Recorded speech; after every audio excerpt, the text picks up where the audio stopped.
నమస్తే, నేను సిరి. కొండ సురేఖ గారు ఏవైతే వ్యాఖ్యలు చేశారో కేటీఆర్ గురించి, ఇప్పుడు దాని మీద అయితే ప్రకాష్ రాజ్ గారు తన ట్విట్టర్ వేదికగా అయితే ఒక ట్వీట్ చేయడం జరిగింది. సో దానికి సంబంధించి మరిన్ని విషయాలు మనకు తెలియజేయడానికి మనతో పాటు ఉన్నారు ప్రముఖ సినీ క్రిటిక్ యజ్ఞమూర్తి గారు.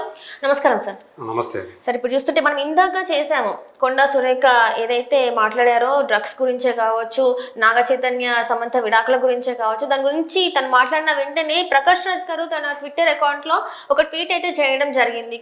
సో ఇక్కడ చూసినట్టయితే ఏంటి సిగ్గులేని రాజకీయాలు, సినిమాలలో నటించే ఆడవాళ్ళంటే చిన్న చూప అంటే ఎలా తీసుకోవాలి సార్ ఇది? ఇప్పుడు సో ఆమె ఏదైతే ఎలిగేషన్స్ చేశారో కేటీఆర్ మీద కొండా సురేఖ గారు, సో దాని మీద అంటే ఆయన చాలా ఆడవాళ్ళం టార్గెట్ చేసి, సో ఆయన వల్ల కొంతమంది హీరోయిన్లు అర్ధంతరంగా కెరీర్ని ఆపుకొని వెళ్ళిపోయారు, కొంతమంది పెళ్ళిళ్ళు చేసుకున్నారు. అలాగే నాగ చైతన్య సమంత విడాకులకి కారణం కేటీఆర్ అని ఆమె ఏవైతే చాలా తీవ్రమైన ఆరోపణలు చేశారో ఆ ఆరోపణల మీద ఈయన స్పందించారు ప్రకాష్ రాజ్. సో ఏంటి సిగ్గులేని రాజకీయాలు అంటే మా సినిమా ఆడవాళ్ళంటే మీకు అంత చులకన అని చెప్పి, అంటే మా వాళ్ళు అలాంటి వాళ్ళు కాదు, మా సినిమాల్లో పనిచేసే ఆడవాళ్ళు మా హీరోయిన్ అలాంటి వాళ్ళు కాదు, కేటీఆర్ గురించి మీరు ఏదైతే చేశారో మీరు మీ రాజకీయాలు చూసుకోండి, అందులోకి మా సినిమా వాళ్ళని మా హీరోయిన్ని ఎందుకు లాగుతున్నారు అని ఆయన ఆక్షేపిస్తున్నాడు.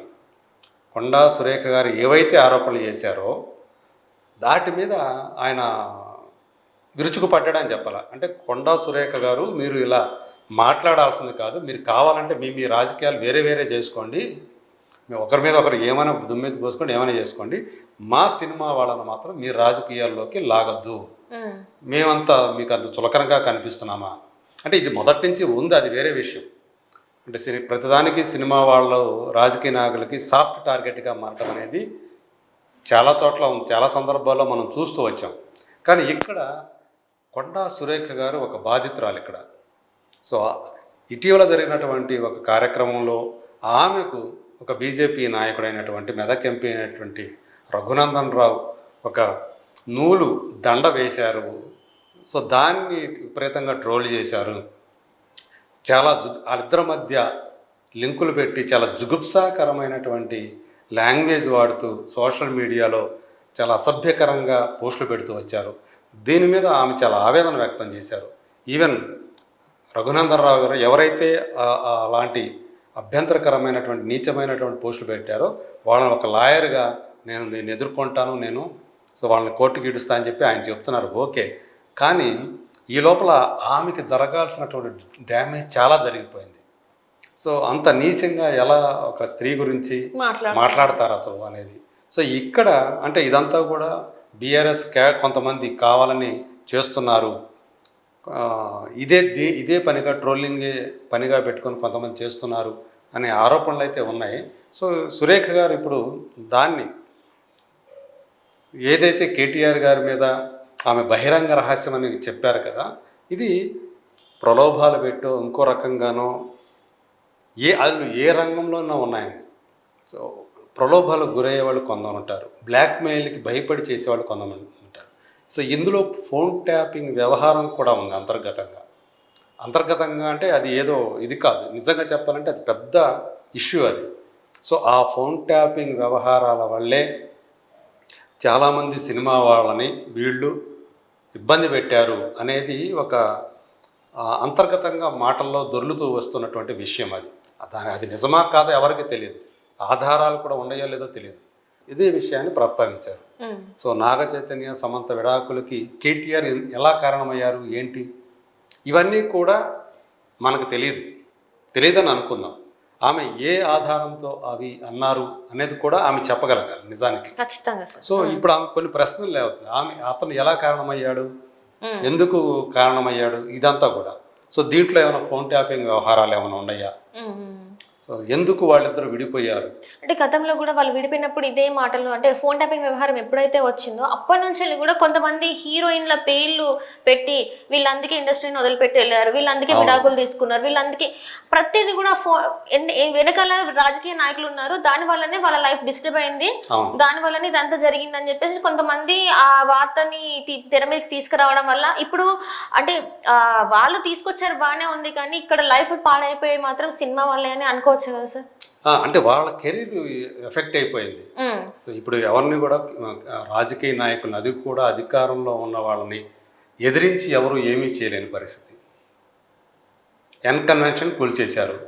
నాగార్జున గారు ఏం చేయగలిగారు? ఏం చేయలేరు. ఇప్పుడు హైడ్రా కూల్చివేతలు చాలా జరుగుతున్నాయి.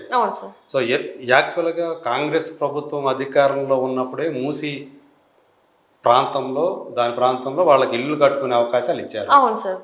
ఆ పార్టీకి సంబంధించిన వాళ్ళు. ఇప్పుడు అదే వీళ్ళే కూలగొడుతున్నారు. అదే ప్రశ్న ప్రజలు కూడా వేస్తున్నారు.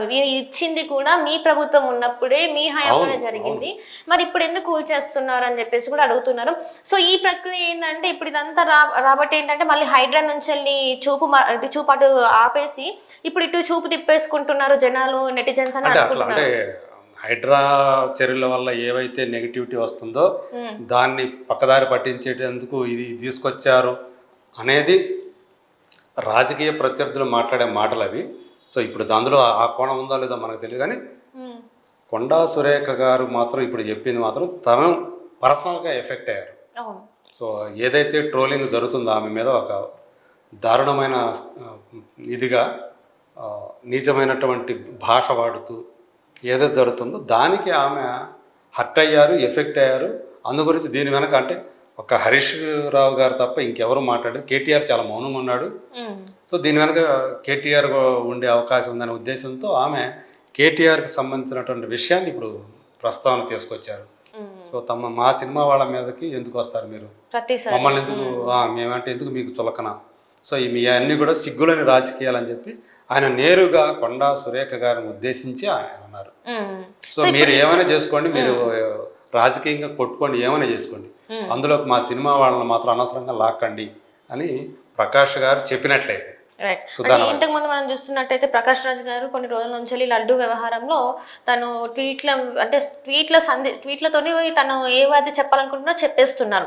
అండ్ ఇదే తరుణంలో ఇప్పుడు చూస్తే ఇది తెర మీదకి వచ్చింది. అంటే దీని ప్రకారం చూస్తుంటే మరి ప్రకాష్ రాజ్ గారికి రాజకీయాల్లోకి రావాలన్న ఆశతోని అంటే ఏదైనా ఉద్దేశం ఉండి ఇలాంటి వాటికి తొందరగా స్పందిస్తున్నారు అనుకోవాలా, ఎలా అనుకోవాలి? ఆయన రాజకీయంగా రావాలని కదా, ఆయన రాజకీయ ఎప్పుడు కూడా రాజకీయాలు ఉన్నట్టు లెక్క. ఆయన పలానా పార్టీకి అని ఇది కాకపోయినా బట్టి కూడా రాజకీయంగా చైతన్యంగానే ఉంటారు ఆయన ఎప్పటికప్పుడు. సో దానికి తగ్గట్టుగానే తన భావజాలానికి అనుగుణంగానే ఆయన ఏ భావజాలానికి అనుగుణంగా ఉంటాడో ఆ భావజాలానికి దగ్గరగా ఉన్న వాళ్ళతోటి ఆయన వాళ్ళ తరపున మాట్లాడతాడు.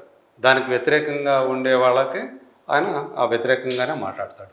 సో అట్లా ఆయన ఇప్పుడు ఆయన నేరుగా ప్రత్యక్ష రాజకీయాల్లో ప్రజెంట్ లేకపోయినప్పటికీ కూడా, సో కాకపోతే ఆయన పోయినసారి కర్ణాటక నుంచి చేసి కూడా ఓడిపోయాడు కదా. సో ప్రస్తుతానికి ఆయన అలా ఉన్నప్పటికీ కూడా ఒక సినిమా నటుడుగా ఆయన ఇప్పుడు స్పందించాడు అనుకోవాలి. సినిమా పరిశ్రమ వ్యక్తిగా మా సినిమా వాళ్ళని ఎందుకు ఇచ్చేస్తున్నారు. బట్ ఆయన కొండా సురేఖ అనుభవించినటువంటి ఇప్పుడు ఏదైతే ఒక అనుభవిస్తున్నటువంటి ట్రామా ఏదైతే ఉందో అది ఆయన పరిగణలోకి తీసుకుని ఉంటే బాగుండేది. సో అందుగురించి అంటే ఆమె కేటీఆర్ యొక్క ఆయన గురించినటువంటి ఏదైతే ప్రచారంలో ఉందో అంతర్గతంగా దాన్ని ఆమె బయటకు తీసుకొచ్చారు. దాన్ని ఎలా అంటే ఒక విక్టిమ్, ఇక్కడ నాకు తెలిసి ఒక విక్టిమ్గా ఆమె మరికొంతమంది విక్టిమ్స్ని కేటీఆర్ వల్ల ఎవరైతే విక్టిమ్స్ అయ్యారో వాళ్ళ గురించి ఆమె వాళ్ళ తరఫున మాట్లాడింది అని అనుకోవచ్చు. కానీ ప్రకాష్ రాజ్ గారు మాత్రం అలా అనుకోలేదు. కానీ ఇక్కడ చాలా మంది ఇప్పుడు ఏదైతే కొండా సురేఖ గారు అన్నారో మళ్ళీ వాళ్ళ పేర్లు తెర మీదకి రావడం, ఇప్పుడు దీంతో ఇంకా ఇది ఎంత దూరం వెళ్తుంది అనేది ఇంకా మరి ఈ ట్వీట్లతో ఆగిపోతుందో లేకపోతే దీని మీద ఇంకెవరన్నా మళ్ళీ ఎందులో హ్యాండ్ వేసి మరి ఇంకా దాన్ని పెద్ద చేస్తారా ఏంటనేది మరి ఇంకా కొన్ని రోజులలో మనకు తెలుస్తుంది sir. So thank you so much.